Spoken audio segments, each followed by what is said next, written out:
Jirta nagaa ni kami mani jirta kan jira kuno nagaa ni kuno mau anti rakan dia ni beta gawe cakap ni mar rakko mani jira le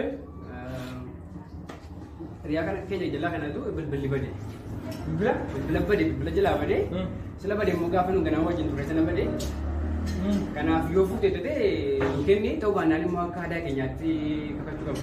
Maali kun rakkoo maalii qaba? Inni nagarre ka bilbila keessan eessatti argine? Argeera? Argine? Hin fuune? Hin fuune noo? Akkas taanaa kakachuu qabda. Kakachuu? Eenyu kakachuu? Maal kun rakkoo maalii qaba? Kakachuun waan salphaadha. Hin fuune mini? Hin fuune?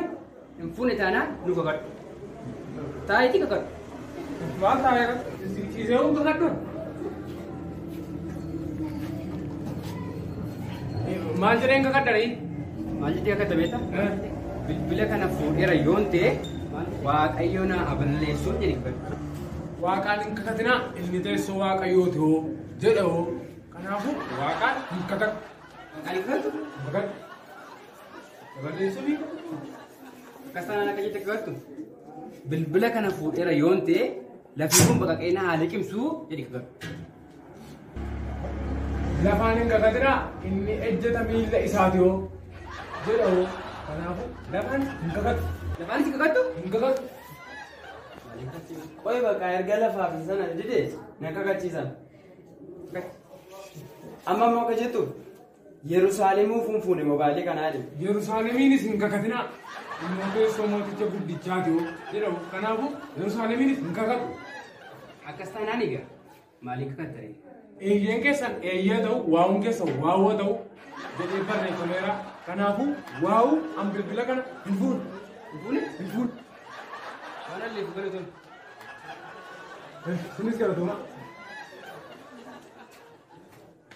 Kutaa kana nagarree akkanitti macaan qulqulluudhaan godhu. Argaa ture barbaade deebiin deebisu iyyuu ajaa'iba malee. Mucaan kun kan bilbila kee fuudhuu miti durba yoo haasaatiin fuudhati tokko yoo na barbaadu. Hin deemne. Wow, maanni bilbilli kun akkam bareedee isaanitti. Baay'ee barbaadan ture bilbila kana. Isaanitti. Akkam bareeddii. Natti ni kaayee isaanitti.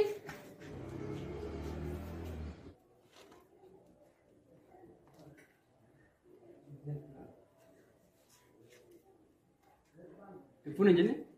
Fuuna hin jenne? Kan yoo kun? Nama lama qabu jala tokko ta'a jedhee barreeffameera. Eessatti? Sammuu koo keessatti. Hattu. Agartee obboleessa kee afaaniin bartuudhaa garuu mo'attuu.